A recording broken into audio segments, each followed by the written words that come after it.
हा कोल्हापूर जिल्ह्यासाठी सन्मान्य शिवसेना नेते आणि युवा सेनेचे अध्यक्ष आदित्य ठाकरे साहेबांचा दौरा कोल्हापूर आहे।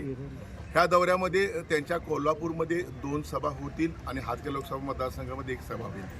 हा दौरा म्हणजे निवडणुकात आहेतच, लढणार तर आहोतच, पण नुसतं लढून नाही, जिंकण्यासाठी आम्ही हा दौरा आयोजित केला आहे आदित्य साहेबांनी। आणि आम्ही शिवसैनिक सर्व पदाधिकारी आज ही पूर्वनियोजनाची बैठक आम्ही आता सरकारमध्ये आयोजित केलेली आहे। फार मोठ्या ताकदीने आम्ही हा दौरा यशस्वी करणार आहोत आणि आम्हाला खात्री आहे भविष्यात ह्या दोन्ही मतदारसंघात आमचे शिवसेना उद्धव बाळासाहेब ठाकरे पक्षाचे दोन्ही खासदार विजय होतील ह्याची आम्हाला खात्री आहे। आम्ही आता जरी कॉलेजला सुट्ट्या असतील तर युवा सेनेचे पदाधिकारी आज बैठक बोलले आहे, युवती सेने पदाधिकारी बैठक बोलले आहेत, त्यांना प्रत्येक कॉलेज आणि शाळेवर जाऊन आदित्य साहेबांच्या दौऱ्यावर जिथं सभा असेल तिथं उपस्थित राहण्यासाठी आम्ही आवाहन करणार आहोत। लोकशाही मोडून काढण्यासाठी हा तिढा सर्वांना सोडवावाच लागेल आपल्याला, आणि लोकशाही जीवन राहण्यासाठी सर्व नेतेमध्ये एकत्रित मला खात्री आहे। आता प्रत्येकाला वाटतं आपल्या पक्षाला की आपल्या ह्या मतदारसंघात आपली ताकद आहे, त्या मतदारसंघात आपली ताकद आहे, प्रत्येकजण प्रयत्न करत असतो आपला पक्ष वाढण्यासाठी, परंतु इथं जी महाराष्ट्रात खरी ताकद आहे ती उद्धव बाळासाहेब ठाकरे या पक्षाची ताकद आहे।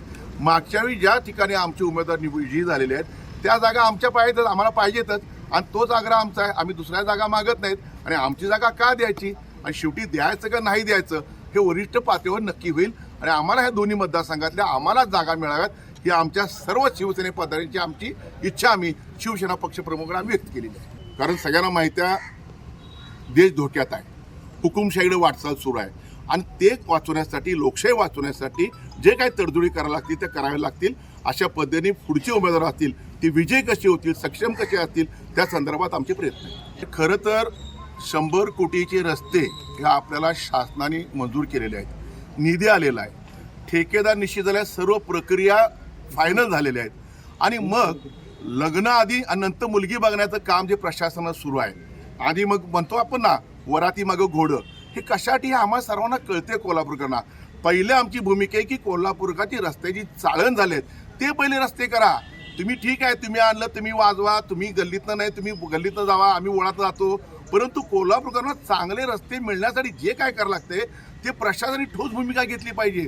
कुणाचा बालहट्ट पुरण्यासाठी हे पैसे आलेले नाही आहेत, हे पैसे आमचे आहेत, हे शासनाचे आहेत, कुणा खिशातले नाही आहेत ना। म्हणून ताबडतोब रस्ते ह्या कोल्हापुरातले जे काय आहेत आणि होणारे रस्ते आहेत ते दर्जेदार झाले पाहिजेत। मला हा ठेकेदार पाहिजे, मला तो ठेकेदार पाहिजे, ही भूमिका प्रत्येकाने सोडली पाहिजे। आणि आता हसन मुश्रीफ साहेब स्वतः पालकमंत्री म्हणतायत की टक्केवारीसाठी काम थांबलेलं आहे। हा कोण टक्केवारी राजा आहे? हा राजा टक्केवारी कुठला?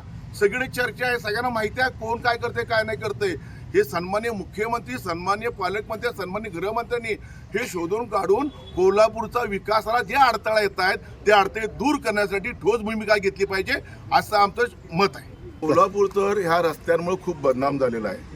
लाखो पर्यटक रोज इथं अंबाबाई दर्शनाला, ज्योतिबा दर्शनाला येत आहेत, सुट्टी येत आहेत, तो कोल्हापूर बदनाम कशामुळे होत आहे हे सर्वांना माहिती आहे। दर्जेदार रस्ते नाहीत, वेळेवर रस्ते होत नाहीत, आणि परवा तर कुठंतरी पोलीस प्रशासनाच्या कार्यक्रमाला सन्मान्य पालकमंत्री आणि सन्मान्य खासदार बुलेटवारी करून, आपली बुलेटवारी करून त्यांनी ती सवारी केलेली आहे।